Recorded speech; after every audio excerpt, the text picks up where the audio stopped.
Amen. Hallelujah. Purihin po ang Diyos sa araw na to. Kumusta po mga kapatid? Mapagpalang araw po sa inyo.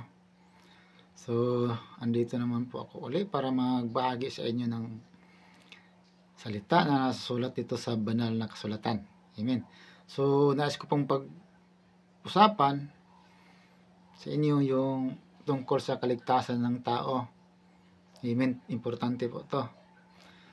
So, marami sa atin na pag tinanong mo ay nagsasabi, hindi nasisiguro ang kaligtasan. Pag tinanong mong ligtas ka na ba, maraming sumasagot na hindi sigurado ang kaligtasan. Bakit po? Yan po ang alamin natin, di ba? Ang Diyos nagbibigay sa atin ng garantiya na maliligtas ka. Pag binasa mo yung Biblia, wala na pong ibang pwedeng magbigay ng kaligtasan sa atin kundi sa pamamagitan lamang ng ating Panginoong Hesus, na siyang ibinigay ng Diyos na ipinako sa cross para tubusin ang ating mga kasalanan. Sa pamamagitan ng ating pagsampalataya sa ating Panginoong Hesus, makakamit po natin ang kaligtasan, ang buhay na walang hanggan na sinabi dito sa John 3:16. Amen. So kung hindi ka nakasigurado, doon mayroon kang pagdududa sa sarili mo na maaring na napalibutan ka pa ng mga makabundong bagay, ng mga bisyo, di ba? Yun ang diyan ka nakatali sa mga makabundong bagay na siyang nagbigay sa iyo ng harang para maniwala kang lubos sa sinasabi ng ating Diyos tungkol sa kaligtasan. So, paano po ba natin ito makamtan? Sa pamamagitan ng ating pagsampalataya sa ating Panginoong Hesus.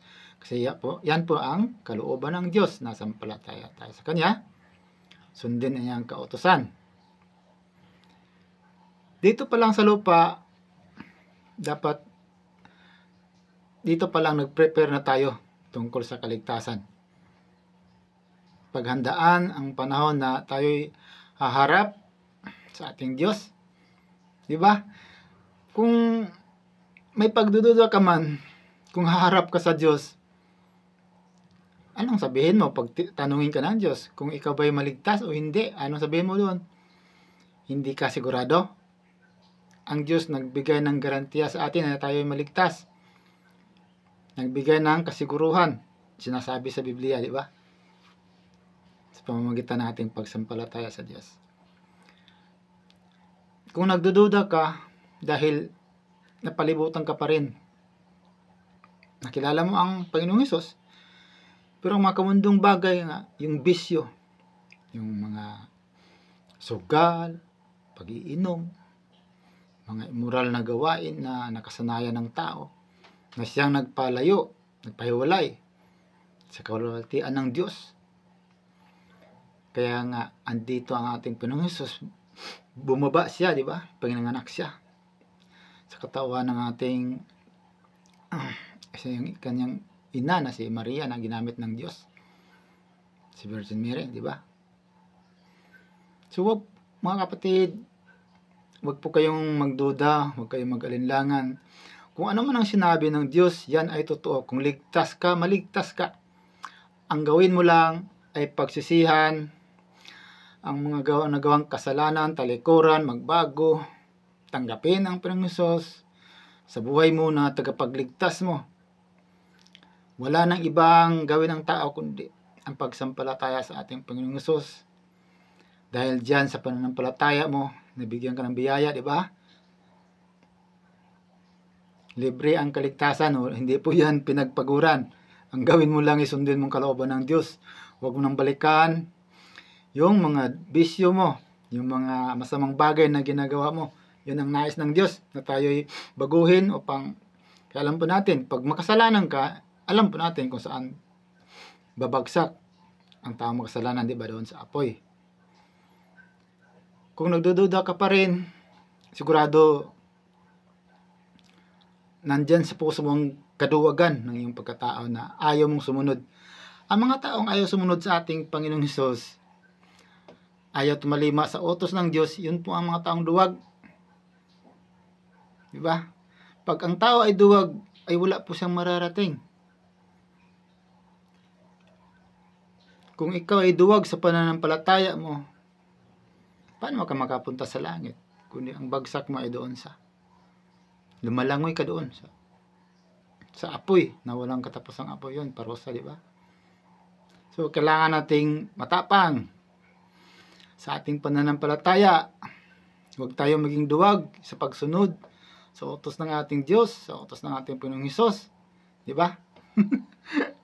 Kasi di po biro, mga kapatid, pag mamamatay ka na, wala na pong balikan yan. Pag patay ka na, hindi naman sabihin siya na, sige, balik ka muna, magbago ka. Hindi, wala na yan.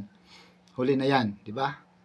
So, kailangan maging matapang tayo sa ating pananampalataya. Panindigan natin na ang Diyos na nagbigay ng kaligtasan sa atin sa pamamagitan ng kanyang anak, si Panginoong Hesus. Huwag po tayong maduwag. Labanan natin ang lahat ng mga masasamang bagay na nagtatali sa ating pagkatao. Iwanan natin ang mga masasamang bisyo. Amen. Di ba? Mahirap po na maabutan ka ng kamatayan tapos andun pa rin ang pagdududa mo sa puso mo. Alam po natin na ang dyablo ay isang nagbigay ng pag-alinlangan, pagdududa sa mga narinig mong mga salita sa Diyos. Ang Diyos po ay pag-ibig. Dahil sa pag-ibig niya, nais niyang ang kanyang mga nilikha ay makasama niya sa langit. Wala pong tinatangi ang Diyos. Kahit kaano ka mang kasama na tao, kung magbago ka, ay tatanggapin ka ng Diyos. Lalo na kung sundin mo ang kanyang kalooban at pagsilbihan ang Diyos. No? Diba? So mga kapatid, naway sa mga ligtas dyan, comment na kayo. Purihin ang Diyos, diba? Kasi di po biro. Huwag po tayong maging duwag sa ating pananampalataya. Kung nakakarinig ka man ng Ebanghelyo ng kaligtasan, huwag mo itong baliwalain. Pagbulay-bulayin mo po, saliksikin mo po ang ating Diyos, diba? Sabi sa Matthew 6:33, seek ye first the kingdom of God and His righteousness, and all these things shall be added unto you. Amen. So kung nagdududa ka pa rin, yan ang malaking problema. Kailangan ma-overcome yung mga pagdududa na yan. Maniniwala ka at mananalig sa ating Diyos, sa ating Panginoong Hesus. Kasi sabi dito sa Revelation 21, 7, verse 7 and verse 8.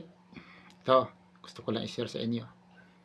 Sabi dito, ang magtagumpay ay magmamana ng mga bagay na ito, at ako'y magiging Diyos niya at siya'y magiging anak ko. Ano po itong mga bagay na mamamana natin? Yung sa langit, di ba? Yung mga magtatagumpay, yung hindi mga duwag. Dito sa verse 8, ang sabi dito, ngunit sa mga duwag at sa mga hindi mananampalataya at sa mga kasuklam-suklam at sa mga mamatay tao at sa mga mapakiapid at sa mga manggagaway at sa mga mapagsamba sa Diyos-Diyusan at sa lahat ng mga sinungaling, ang kanilang bahagi ay sa dagat-dagatang apoy. Okay? Dagat-dagatang nagdiningas sa apoy at asupre na siyang ikalawang kamatayan. Ngayon pa lang po, dito pa sa lupa ang maghanda na po tayo. Dito ang preparation para papunta sa langit. Wala na pong ibang dadaanan pa. Dito na sa lupa. Amen. So, makamtan lang po natin ang ating kaligtasan sa pamamagitan ng ating Panginoong Hesus. Amen. Purihin ang Diyos. So, huwag ko kayong magduda mga kapatid. Sino po kilala na, wag po nating pagdudahan ng Diyos, talikuran ng mga kasalanan na yan. Magbagong buhay na po tayo, sumunod tayo sa utos ng Diyos, para po magmana tayo sa karan ng langit, wag tayo maging duwag. Yung mga makasanglibutang mga bagay na ating nakikita ay pansamantala lang po yan. Kasi kung malulong tayo dyan tayo nakagapos, dadanasin natin ang walang hanggang parusa. Ang apoy na hindi na mamatay-matay na siyang susunog sa atin, di ba? Kaya nga, magbago na tayo. Talikuran na yung mga kasalanan. Tanggapin natin na huwag tayo maging mataas ang ego natin, di ba? Magpakumbaba po tayo. Humingi po tayo ng tawad ng ating mga kasalanan sa Diyos, di ba? Ipahayag natin ating kasalanan sa Diyos. Ang Diyos naman ay tapat na tayo'y patatawarin at tayo'y lilinisin ng Diyos. Amen. So, purihin po ang Diyos sa araw na to, sa mga salita na ating narinig. Sa Diyos lang po ang lahat ng kapurihan. Amen.